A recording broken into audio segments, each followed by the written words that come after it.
Weapon primed. Extraction simple. Guard your focus, partner. Zix reminded as he traced a slender talon along the energy chamber of his beam rifle. He pressed his narrow snout against the activation sigil, causing the weapon to hum with power. The crest feathers on his neck trembled, a rough equivalent to laughter among his species. As interstellar commerce expanded throughout the barely tamed spiral galaxy, organized criminal enterprises flourished alongside it. Countless sentient races meant innumerable nations and boundless tastes to satisfy. Some legal, many decidedly not. What served as harmless entertainment on one world could devastate societies on another. Yet amid this chaos of contraband, one commodity remained universally coveted: weapons. Every molecule of the custom beam rifle Zix clutched in his alien appendages exuded the aura of frontier lawlessness. No respectable galactic military used beam technology anymore. Treaties and technological advancements had rendered them obsolete. Modern armed forces preferred plasma dischargers as symbols of prestige and power. This widespread abandonment lent beam weapons the reputation of tools wielded by insurgents, terrorists, and criminals. Scorch marks from beam weapons carried the same significance as gang insignias on the bodies of galactic outlaws, and their distinctive sound frequently appeared in underground music productions. Zix, remind me again about our assignment, Tech chirped impatiently, his jointed leg tapping against the shuttle floor in agitation. I know the destination, but who could possibly desire a Terran? That planet's hostile environment makes it a restricted zone. If we're violating the evolutionary quarantine, the payoff must justify the risk. Our employer remains unnamed, naturally, but holds significant influence in his sector, Zix replied, conjuring a faint hologram of their client from a thin device on his wrist.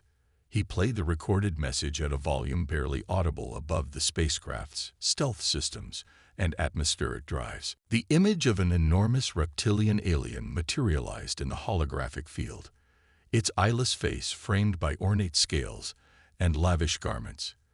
Despicable Zix, the client rumbled with contempt, exhaling smoke before drawing again from an elaborate device encrusted with precious metals. You vermin truly accept any contract. It sickens me. I make one simple request. On the primitive world of Terra, there exists a rising musical performer called Luna Song. To her people, she represents cultural significance, but to me, the transmission seemed to stutter as his permanent scowl dissolved into an unsettling grin. The perfect centerpiece for my collection of restricted world curiosities, preserved in stasis with her consciousness uploaded to my estate's network. Capture her and substantial wealth becomes yours, untraceable and obligation-free. Tech shuddered visibly. Disturbing, but for wealth beyond measure, I struggle to imagine what I wouldn't attempt. Control yourself, partner. A complication exists, Zix cautioned, wagging a finger before resuming the hologram. The client inhaled deeply from his device, expelling a cloud of smoke that momentarily filled the entire display. There exists a complication. Her protection detail rivals that of her species leaders. Eliminate them if necessary, but the merchandise cannot sustain even minimal damage from their crude weapons. My prize must remain pristine. With an elegant limpness, the client leaned forward before terminating his transmission. Neutralize the guards, extract the Terran, escape through quarantine barriers. Straightforward enough. Tech reassured himself, loading a fresh power cell into his own beam rifle and activating it. Though hatched mere moments after Zix, he perpetually lived in his clutchmate's shadow, lacking confidence and betraying insecurity even to alien observers. The spacecraft rattled as it descended deeper into Terra's atmosphere. A visual feed of the exterior displayed on an internal screen, showing parched Earth where temporary shelters clustered around larger structures, which in turn encircled a performance platform. Even at considerable altitude, vibrations from sound amplification systems shook the shuttle. Passive sensors triggered. We've been detected, Tech exclaimed, glancing around frantically. Negative, the pilot interjected, turning from his controls toward the two criminals. He belonged to the same species but was considerably older, a veteran combatant whose once brilliant talons had dulled with age and whose hands exhibited a slight tremor. Merely their sound projection equipment. No cause for alarm. Zix laughed heartily. Great cosmic void. They tolerate music at such volumes. This truly qualifies as a restricted world. They're practically animals. An alert seized everyone's attention, which the pilot frantically assessed. Stealth systems failing. I must drop you immediately and relocate the shuttle elsewhere. Time will be limited for extraction, so stand prepared when you signal. The craft landed forcefully behind a rocky outcropping and deactivated its stealth field. The two criminals verified their beam rifles once more and donned their respirators.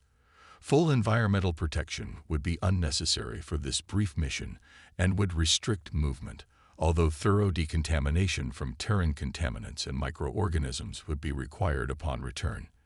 They would experience significant discomfort afterward, but this remained preferable to whatever illnesses even brief contact with humans and their contaminated world might cause. The rear cargo door lowered, immediately exposing them to scorching desert heat. The light from the Terran sun, a harsh yellow star, blazed white in the azure sky. They wasted no time on sightseeing, exiting the shuttle and allowing it to depart as abruptly as it had arrived. Their respirators included visors filtering harmful light frequencies, yet the criminal pair still squinted across the cracked terrain toward their objective. The temporary structures wavered in the distance, distorted by rising heat. Pathetic. They claim technological sophistication, yet still dwell in tents in desert regions, scoffed Zix.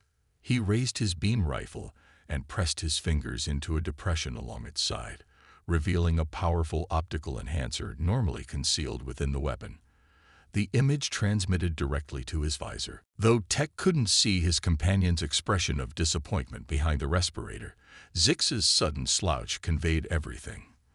The enhancer scanned from human to human, revealing mostly hairless primates dressed in colorful, impractical clothing, some wearing almost nothing. Several appeared pink and reddened, as though their entire bodies had been targeted by beam weapons. It seemed they remained unbothered by their star's deadly radiation. Zix knew these restricted world dwellers came in various skin tones, but not raw meat pink. He suppressed disgust and deactivated the optical feed. Weapons active. Entry simple. Remember our purpose, he reminded himself mentally, using identical words to reassure his less competent partner.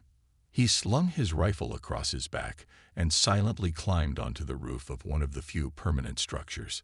Tech followed his example. Before them stretched a sea of primitives, unrefined and boisterous. What could their client possibly find appealing about them? After more observation, two humans stood apart from the others.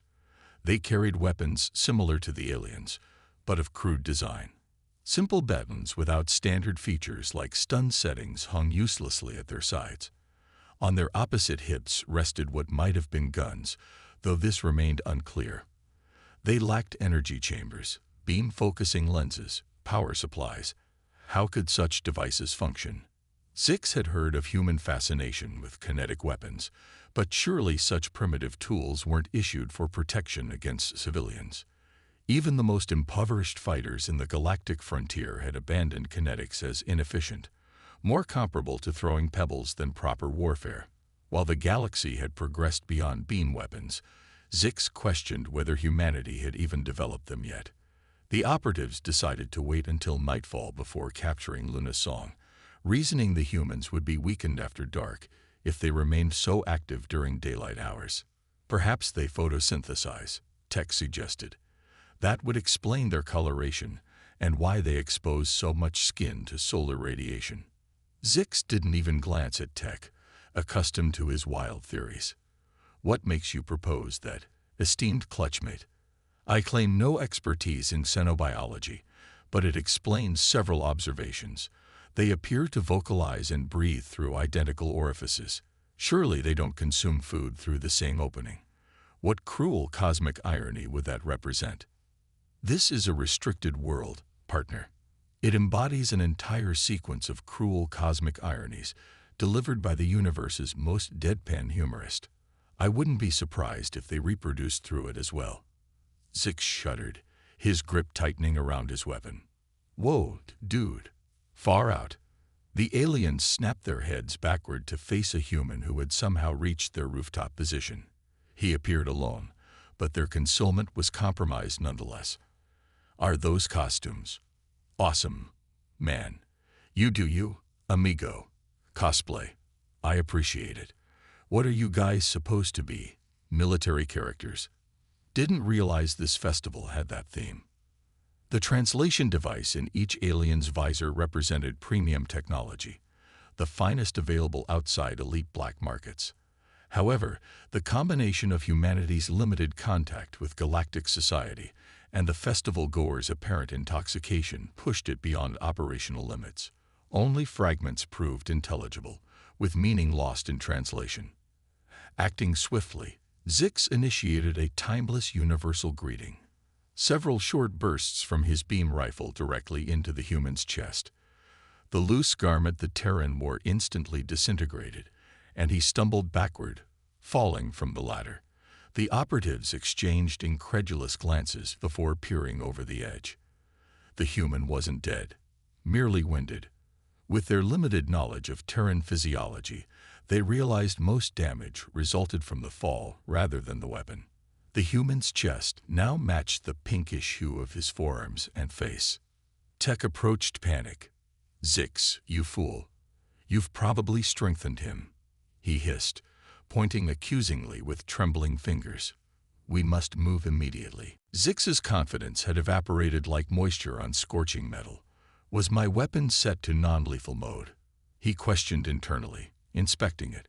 Just as I suspected, it lacks that setting entirely. For the first time in his criminal career, Zix distrusted his weapon with his life. When associates proved unreliable or his own judgment faltered, he could always depend on his beam rifle to extract him from difficult situations. Now that certainty vanished. Based on my analysis, we can access backstage through this building. See how it connects to the structure those Terrans guard. Tech suggested, indicating the two security personnel. Zix opened a hatch in the roof, peered down, then closed it before turning to his partner. We must maintain absolute silence. Whether through technology beyond our comprehension or their bizarre, restricted world biology, they appear unaffected by our weaponry. We cannot risk detection.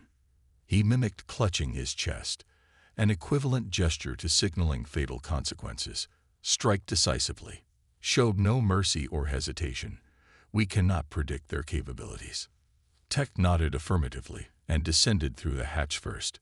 Meanwhile, at the shuttle, the pilot monitored them remotely using a small drone. Though unmasked, he reasoned it would remain unnoticed, especially as sunset painted the sky in amber and crimson hues. Amateurs, he muttered. When the criminals entered the building and direct observation became impossible, he replayed footage of their encounter with the human repeatedly. Each time the festival attendee fell backward, he would pause briefly before rewinding. He studied every detail meticulously, pausing to compare frames before and after each shot. Evidence contradicted expectations. What initially appeared as impact reactions proved merely confusion and startlement. Some direct hits seemed completely ineffective. With each review minute, his expression darkened before he finally paused the recording. The pilot rubbed his snout, pinching the bridge in frustration. Incomprehensible, he muttered. The Terran's movements, disconnected, as though the beam barely registered. With a frustrated gesture, he deactivated the display. Being hermetically sealed and windowless, the cockpit fell into darkness except for the control panel's faint glow. In this dim illumination, the pilot unholstered his plasma discharger pistol and placed it across his lap. While the criminals he transported fumbled with their glorified light beams, he contemplated his own weapon. Similar to current military sidearms among his species, differing only through illegal modifications. A beam weapon scorched targets with pure energy, but a plasma discharger fired superheated matter resembling stellar core material. Unlike beams that could leave impressive scars, plasma weapons left only disfigurement and death. Ideally, the mission would proceed smoothly. Enter, extract, escape. The pilot grimaced, recognizing he might need to use his old service weapon once more. An even darker thought followed. What if humans proved equally resilient against plasma as they had against beam technology? His contemplation ended abruptly when his communication device activated with an urgent signal from Zix. The darkness within the cockpit helped conceal his mixture of resentment and apprehension. Report, Zix. Have you secured the target? The pilot demanded, hovering his hand over the startup sequence. Negative. Her security surrounds us. Extraction window narrowing rapidly. Abort mission. Zix hissed into the transmission. The bodyguard's shouts required no translation. Their displeasure remained evident. You activated the traction system, correct? The pilot growled, frantically activating controls. The craft's landing mechanisms hadn't fully retracted before it accelerated toward the festival grounds. Any possibility of concealing our quarantine violation disappears if we deploy traction fields. This exceeds mission parameters. I expect additional compensation. None of us receives payment without escaping with the target. Tech interjected amid the cacophony of projectile fire and energy beams. The pilot grumbled and terminated communication with a dismissive gesture. His talons clacked against controls as he activated the traction system, not bothering with stealth capabilities. The shuttle couldn't sustain both systems simultaneously. Besides, employing a traction field would prove as conspicuous as a stellar eruption, regardless of concealment measures. With security personnel pursuing closely, Zix and Tech pushed audio equipment against a door. Their crests flared as they leaned forward, breathing heavily into their respirators. They had remained planetside longer than anticipated, and fatigue accumulated. Extensive detoxification would be necessary when, if, they reached safety. They observed unarmed humans rushing throughout the area, some in elaborate costumes, others carrying documents with stern expressions. One female human with a particularly sour demeanor approached. She tapped her clipboard with a writing instrument, her crimson-painted nails as lengthy as the alien's own talons. Impatience radiated from her. More lost extras. Wonderful, she remarked sarcastically, rapping her clipboard. What characters are you portraying? I didn't realize Luna had space-themed performers tonight. The criminals exchanged glances before Zix responded through his translation device. Where is Lima Song? We wish to speak with her. The tiny voice emerged from a concealed speaker on his communicator. Tech added, we admire her work. We request only moments of her time. Clipboard Lady raised an eyebrow skeptically. You believe you're unique. Everyone wants audience with her. She derived cruel satisfaction from reprimanding those she perceived as subordinates. She pursed her lips and scrutinized them. Curious. I don't recognize either of you. She leaned closer, causing both criminals to instinctively retreat half a step, hands inching toward their rifles. If their species could perspire, they would be doing so profusely. She withdrew and softened her expression slightly, offering a faint smile. My compliments to your costume designers. If they expend such effort on background performers, I can only imagine what they've planned for Miss Song herself. Zix and Tech pushed past her, prompting her to call after them. Performance begins shortly. Prepare yourselves. Fortune favors your efforts. She resumed directing backstage personnel. Fortune favors your efforts. How barbaric these humans are. Casually invoking such ominous wishes, Tech shuddered. They had little time to dwell on this observation as a door opened, revealing Luna Song herself. Even by what human standards they could discern, her attire seemed extraordinary. She wore a single garment in deepest black, adorned with elements that shimmered like distant stars. Hair atop her head stood elevated through chemical compounds that would qualify as prohibited substances on civilized worlds. Initially assuming it natural, As many humans displayed hair on their heads, they realized with horror that its color differed from the hair above her eyes. "Stars preserve us, Tech. She's wearing another human's hair." Zix whispered in shock. Tech's eyes widened. "Must be some perverted war trophy. I knew they sometimes wore skins and fur from other Terran creatures, but their own kind." Realization dawned on the criminals regarding Earth's strict evolutionary quarantine, not merely for humanity's protection, but for the galaxy's security. Luna's conversation with a staff member concluded abruptly. She examined Zix and Tech with curiosity. "May I assist you?" she asked, somewhat impatiently. She already lagged behind schedule, and these strangers appeared problematic. "You should proceed to your positions immediately. The performance commences shortly. Questions can wait until afterward." This moment presented their opportunity. The target materialized before them. Zix glanced backward, confirming the exit remained blocked by equipment crates. Scanning for additional security and finding none, he seized the performer with one arm while aiming his beam rifle at technicians and managers with the other. "Nobody move," he hissed through his translator. "We've come for Luna's song. The slightest movement means incineration." Tech likewise aimed his weapon at the humans, bracing it against his shoulder after firing a warning shot into the ceiling, leaving a smoldering aperture overhead. Speaking into his communicator, he contacted the pilot. "Target acquired. Immediate extraction required." He shouted repeatedly, signaling with continuous transmission bursts. The roof suddenly tore open, revealing twilight skies interrupted by intense illumination from the shuttle.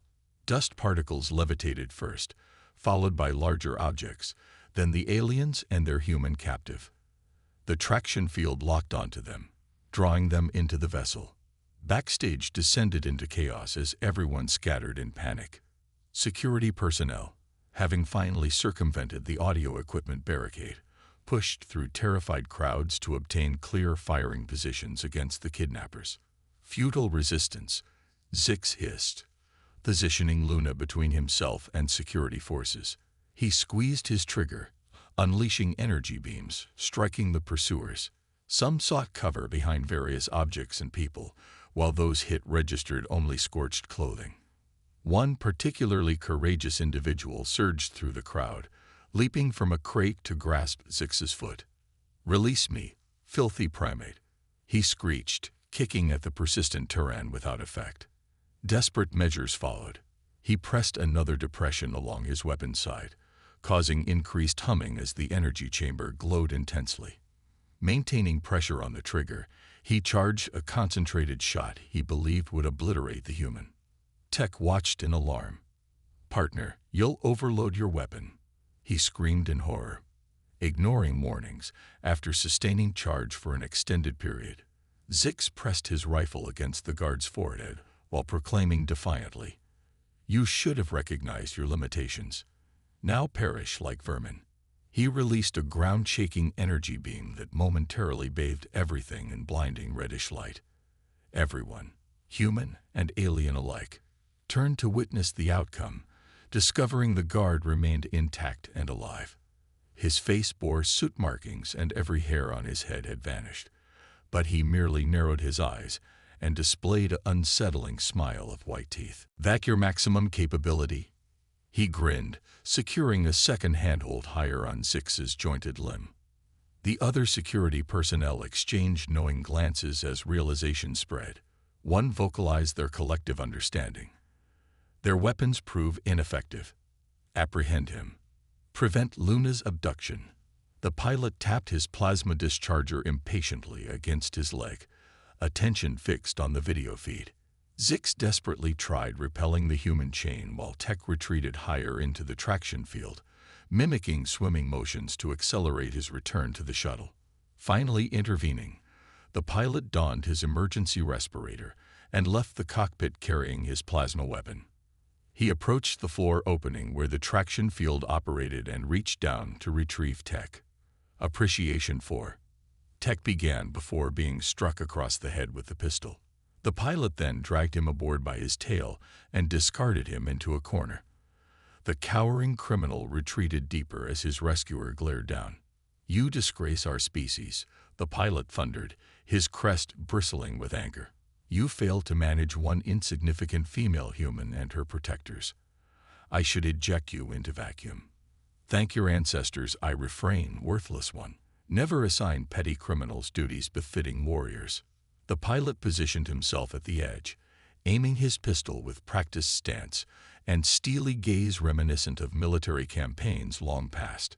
He delivered concentrated fire toward the security personnel clinging to Zix and Luna, but catastrophically, Zix rotated at the final moment while attempting communication. Whatever message went unheard as superheated plasma matter bypassed Zix and struck the performer in his grasp. The pilot lowered his still steaming weapon and trembled, not because he eliminated Lunasong as expected, but because he hadn't. She remained entirely alive despite her damaged appearance. Her cosmetics smeared, her hair smoldered, her costume ruined. Yet the only consequence appeared to be extreme anger. Luna processed her situation with shocked disbelief, touching her head to confirm its presence. She frantically patted her scalp, discovering my hairpiece. Her shriek could intimidate even hardened warriors. Through clenched teeth and narrowed eyes, she declared, "You've crossed boundaries now." Before Zix could react, she retrieved a small black and yellow object from a concealed pocket and discharged chemical irritant directly into his face. Every exposed portion of his skin, not protected by visor or respirator, burned agonizingly, forcing him to release his captive. Worse still, the chemical cloud lingered within the traction field and floated into the shuttle alongside Zix. Every fiber of his being urged removing his respirator despite blistering skin discoloration, but understanding this meant certain death if the pepper spray combined with the restricted world's atmosphere entered his respiratory system. He arrived on the shuttle floor writhing as the vessel accelerated across darkening skies. The shuttle barely reached their hideout, concealed within a frozen asteroid in what Terrans called the orbital cloud. Their mission had failed utterly. Luna canceled performances, but remained physically unharmed, merely avoiding publicity due to her damaged hairpiece. Enforcement agents representing galactic authorities now examined every object throughout the solar system, seeking the vessel that violated Earth's evolutionary quarantine and blatantly revealed itself to restricted world inhabitants. Their mandate prioritized incident concealment before decontaminating the would-be abductors. Zix and Tech remained in critical condition, receiving continuous infusions of detoxifying compounds to recover from Terran atmospheric exposure. Both required constant medical attention, with Zix particularly wrapped in specialized coverings accelerating healing of chemical burns. The pilot had descended into obsession, reviewing every mission moment repeatedly, scrutinizing frame by frame, seeking explanations that eluded him, particularly regarding human resilience against their weapons. He refused contemplating their client's inevitable reprisal upon learning of their failure. His vacant stare barely registered when communication arrived from their employer. The signal chimed for extended seconds before he carelessly accepted the transmission, slouching backward as he confronted an extremely displeased client. "Degenerate scum," the client roared, his voice vibrating dust from surfaces throughout their temporary shelter despite audio filtering. "Language proves inadequate. Never throughout my extensive lifespan have I encountered creatures as contemptible as yourselves. You dare disappoint someone of my standing, depriving me of my prized acquisition." The pilot's unfocused gaze sharpened into penetrating focus, shaken from disbelieving stupor. "Your understanding fails, honored client. These humans demonstrate invulnerability. They withstand plasma dischargers and beam rifles without consequence. Their crude garments disintegrate, leaving completely unharmed skin beneath. You presume me gullible." The client thundered as spittle spattered across his visual transmitter. "Their integument yields to common glass and paper fibers. You expect me to accept its imperviousness against energy weapons and superheated plasma simultaneously." He growled menacingly. "Connect me with Zix. If he values continued existence, he'll provide truth rather than transparent fabrications. He undergoes medical treatment after chemical attack from the human herself. The client laughed uproariously, his massive form heaving with mirth, as though they would permit such devastating weapons among their general population. With practiced gestures, the pilot transmitted complete mission footage. Notification indicators illuminated the client's features, who dismissed them contemptuously. "You've denied me, pathetic creature. My collection featuring treasures from every restricted world now lacks its centerpiece, its crowning achievement." The pilot met accusation with silence, having nothing further to contribute. Nevertheless, something must occupy that display space, the client mused, leaning toward his transmission device until his eyeless visage nearly contacted the camera. "I believe I've identified perfect specimens, the three greatest incompetents throughout galactic history."